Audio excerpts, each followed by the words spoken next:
on est fait maison, donc Thomas Grondin. Je suis un artiste vivant et travaillant entre Val-David et Gatineau. J'artiste, historien de l'art, commissaire, travailleur, prof et fait maison est vraiment issu de ma pratique au départ comme ça, où ça mélangeait ma pratique artistique avec le commissariat, donc inviter des artistes à participer à mes choses. Donc le projet Fait maison maintenant, un projet qui un peu une plateforme collaborative qui dure depuis maintenant 2005. Donc, on est notre 20e année d'existence. Puis, depuis 2019, Anna et moi, on coordonne un peu les activités de Fait maison. Donc, Moi, je suis Anna Kimadia et puis je viens de New York où j'habite en ce moment.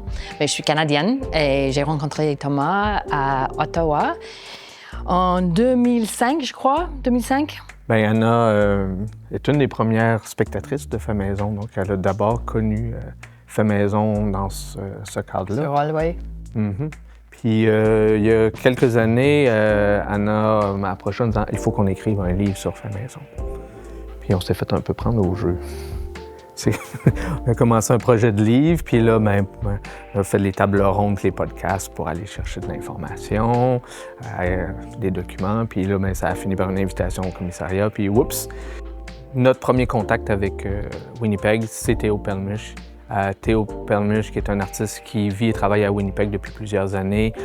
Il travaille présentement à Urban Shaman comme technicien. Et un peu celui qui a dit « il faut que vous veniez ici ». Il faisait partie du premier groupe des débuts de Fait maison, donc qui est un de ceux qui a performé régulièrement. Et il va nous servir comme premier contact pour nous mettre en contact avec la maison, avec Urban Shaman. Puis après ça, tout s'est développé à partir de cette relation-là. Dès qu'on savait qu'on venait ici, on a contacté Théo. Et puis, on a parlé beaucoup à lui à qui on doit parler. Mais là, à Winnipeg, on tombe en terrain qui nous est complètement... on connaissait certains artistes de réputation, mais on ne les connaissait pas personnellement. Donc, il y a eu tout ce travail-là d'essayer de connaître la scène... Winnipeg.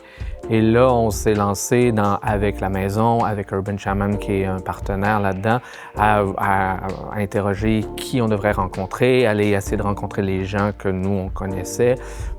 Et là, on a fait plein de visites d'ateliers virtuels. Ouais, c'est beaucoup de unknown. Inconnus, oui. C'est beaucoup d'inconnus. Mais on a une confiance, il faut avoir une confiance dans les artistes. Et chaque mois, on rencontrait du monde pour parler. On a commencé à juste parler du thé, qu'est-ce que ça veut dire pour toi, quel rapport tu as avec le thé. Et puis de là, on a commencé à agrandir des idées des artistes, de nous, de qu'est-ce qu'on voulait, comment on voulait le faire, comme à l'intérieur ou à l'extérieur. Les rencontres Zoom servaient à ça, c'est que pour qu'on se rende compte, chaque artiste ici a développé un projet pour le thé ici. Mais chacun avait une idée de ce que les autres allaient faire. Donc, c'est cette espèce de négociation-là très mince entre une pratique individuelle puis le rapport aux collectivités puis aux communautés qu'on essaie de préserver avec ce processus-là qui permet un échange, donc tout le monde tient compte. Puis je pense qu'on s'en est rendu compte dans la soirée performance à quel point les choses ont coulé les unes dans les autres et que finalement, ça a été... c'était vraiment un événement, c'était pas 5 performances séparées, c'était... En tout cas, j'ai eu cette impression-là. Oui, comme le thème de la famille. Tu sais, on ne savait pas il aurait à avoir de la famille, de Reza, la famille de Casey Adams, de Fred, qui faisait partie de tout ça. Le père à Freya qui avait fait du gâteau. Alors, c'est vraiment une ambiance de famille qu'on n'avait pas aperçu avant. Et cette fois-ci, on a choisi aussi des artistes qui avaient les deux, la performance et une pratique de l'art visuel. Parce qu'on savait qu'il y avait de l'expo. Oui, c'est vrai que ça a fait partie de nos critères, là, de dire, OK, comme il va y avoir une expo, il faut être... Puis, bon, mais ça a fait partie de ce qui est insécurisant pour nous, là.